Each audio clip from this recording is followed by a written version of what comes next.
आइए हम unit wise चर्चा करें। पहला यूनिट आपको अच्छे से पता है, दो भाग में बटा हुआ है। यूनिट का नाम है वैद्युत आवेश तथा क्षेत्र, स्थिर वैद्युत विभव एवं धारिता।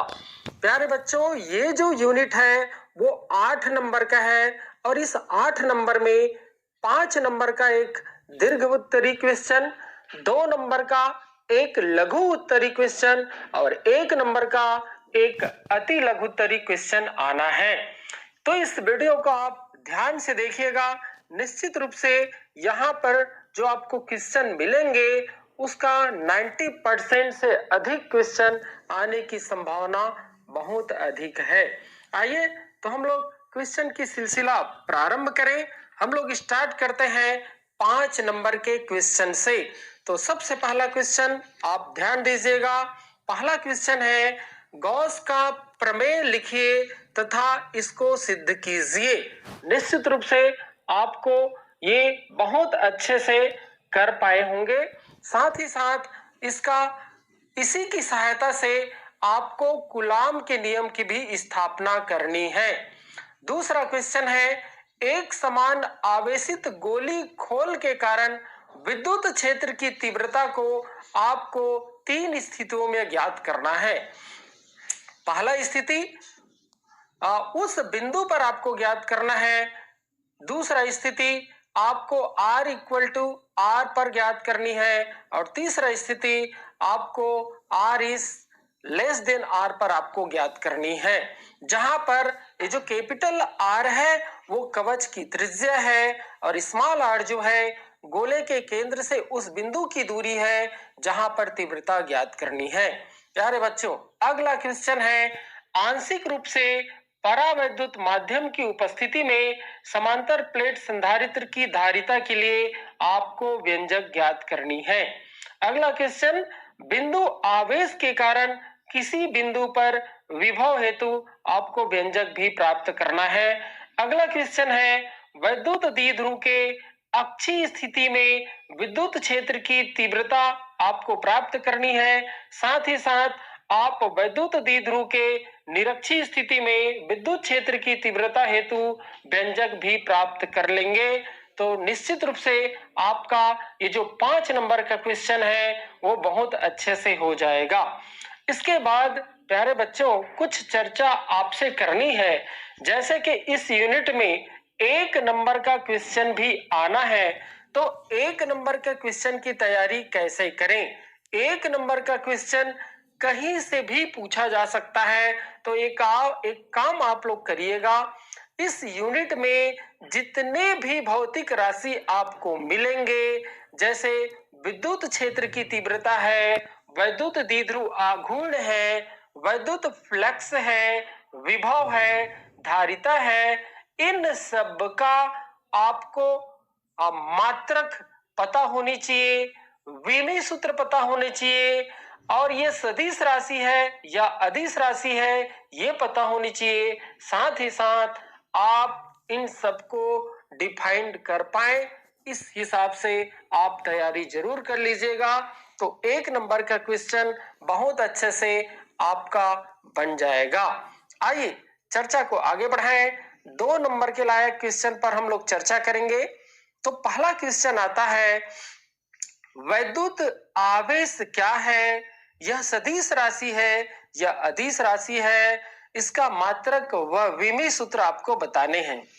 अगला क्वेश्चन, विद्युत क्षेत्र रेखा के 2 गुणधर्म कम से कम आपको पता होनी चाहिए। अगला क्वेश्चन है, 2 विद्युत रेखा एक दूसरे को क्यों नहीं काटती? इसका कारण आप जरूर तैयारी कर लीजिएगा। अगला क्वेश्चन है, समविभव पृष्ठ से आप क्या समझते हैं? इसके गुणधर्म आपको लिखना है। साथ ही साथ आपको ये बताना है कि समविभव पृष्ठ में एकांक धनावेश को एक बिंदु से दूसरे बिंदु तक ले जाने में कार्य नहीं करना पड़ता, क्यों? अगला क्वेश्चन है, चालक का पृष्ठ हमेशा समविभव पृष्ठ होता है, क्यों? इसका कारण आपको बताने हैं। अगला क्वेश्चन है, किसी संधारित्र को दी गई ऊर्जा कहाँ और किस रूप में संचित रहता है। प्यारे बच्चों, इस यूनिट में 2 नंबर के न्यूमेरिकल आने की भी संभावना बढ़ जाती है, तो उसके लिए कुछ क्वेश्चन की तैयारी आप लोग कर लेंगे। इस कड़ी में अगला क्वेश्चन है, एक पदार्थ में 100 इलेक्ट्रॉन की कमी है, उसमें आवेश की मात्रा व प्रकार बताइए। अगला क्वेश्चन, क्या किसी पदार्थ में 6 इंटू 10⁻⁻18 कूलाम हो सकता है, ये आपको बताना है। अगला क्वेश्चन है, एक कूलाम आवेश में कितने इलेक्ट्रॉन होते हैं। प्यारे बच्चों, क्वेश्चन की सिलसिला को आगे बढ़ाते हुए अगला क्वेश्चन पर हम लोग आते हैं। अगला क्वेश्चन है, आवेशों के मध्य लगने वाले बलों से संबंधित कूलाम का नियम लिखिए, साथ ही साथ इसकी सीमा भी आपको बतानी है। जैसे कि आपको पता है, कूलाम का नियम जो है वो केवल स्थिर आवेशों के लिए लागू होता है, गतिशील के लिए लागू नहीं होता। साथ ही साथ यह जो नियम है वो अधिक दूरी और बहुत ही कम दूरी, जैसे 10⁻⁻15 मीटर के लिए ये लागू नहीं होता। इसको भी आपको जानना है।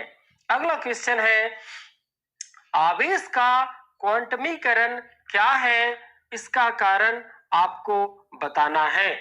अगला क्वेश्चन है, रैखिक आवेश घनत्व, पृष्ठीय आवेश घनत्व और आयतन आवेश घनत्व क्या है, इसका मात्रक भी आपको बताना है। अगला क्वेश्चन है, मूल आवेश क्या है, इसका मान कितना होता है, ये भी आपको बताना है। अगला क्वेश्चन है, किसी चालक को धनावेशित करने पर उसका द्रव्यमान कम हो जाता है, क्यों, इसको आपको बताना है। प्यारे बच्चों, क्वेश्चन की सिलसिला को आगे बढ़ाएं। इसी कड़ी में अगला क्वेश्चन है, सामान्य रबर विद्युत रोधी होता है, किंतु वायुयान के रबर टायर कुछ चालक बनाए जाते हैं, क्यों, ये आपको बताना है। अगला क्वेश्चन है, निर्वात में 2 आवेशों के बीच लगने वाला बल F है, यदि उनके मध्य तांबे की प्लेट रख दी जाए तो बल का मान क्या होगा, इसको आप लोग जरूर देखिएगा। अगला क्वेश्चन है, ज्वलनशील पदार्थ को ले जाने वाले वाहनों को हमेशा ध्रुवीय चेन से जुड़े रखा जाता है, जिन्हें गति के समय पृथ्वी के संपर्क में रखा जाता है, इसका कारण भी आपको बताना है। अगला क्वेश्चन है, फूले हुए गुब्बारे को आवेशित करने पर उसका आकार बढ़ जाता है, क्यों बढ़ जाता है, इसका कारण आपको लिखना है। अगला क्वेश्चन है, विद्युत क्षेत्र की तीव्रता को आपको परिभाषित करना है, साथ ही साथ यह बताना है यह सदिश राशि है या अदिश राशि है। इसके साथ ही इसका मात्रक व विमीय सूत्र भी आपको पता होनी चाहिए। अगला क्वेश्चन आपको स्क्रीन पर दिखाई दे रहा होगा, एक डायग्राम है, उसमें ए और बी के बीच तुल्य धारिता आपको बतानी है। साथ ही साथ ऐसे ही इसी प्रकार के बहुत सारे क्वेश्चन की आप लोग तैयारी जरूर किए होंगे, उन सबको देखिएगा, ये 2 नंबर के लिए पूछे जाते हैं। कुछ क्वेश्चन की चर्चा मैं और करना चाहता हूं, निश्चित रूप से ये आपका मदद जरूर करेगा 2 नंबर के क्वेश्चन की तैयारी के लिए। जैसे आप लोग समांतर प्लेट संधारित्र की धारिता पढ़े हैं, तो वहां पर कुछ क्वेश्चन पूछे जा सकते हैं 2 नंबर का। समांतर प्लेट संधारित्र की प्लेटों के बीच की दूरी को कम क्यों रखा जाता है, इसको भी आपको जरूर बताना है। साथ ही साथ 2 नंबर के कुछ क्वेश्चन और है जिसकी तैयारी आपको करनी है। उसी कड़ी में एक क्वेश्चन है, क्या यह संभव है कि किसी बिंदु पर वैद्युत विभव शून्य हो किंतु विद्युत क्षेत्र शून्य न हो, इसका जवाब भी आपको देने हैं। साथ ही साथ आपको ये बताने हैं, किसी बिंदु पर विभव नियत है, कांस्टेंट है, तो वहां पर विद्युत क्षेत्र कितना होगा, इसको भी आपको बताना है। अगला क्वेश्चन, प्लस क्यूब आवेश को प्लस क्यूब आवेश के चारों ओर वृत्त में घुमाने पर कितना कार्य करना पड़ेगा, ये भी 2 नंबर के क्वेश्चन आपसे पूछे जा सकते हैं। प्यारे बच्चों, यदि आप इन सभी क्वेश्चनों की तैयारी अच्छे से कर लेते हैं तो निश्चित रूप से 90 प्लस का टारगेट आप सरलतापूर्वक प्राप्त कर लेंगे।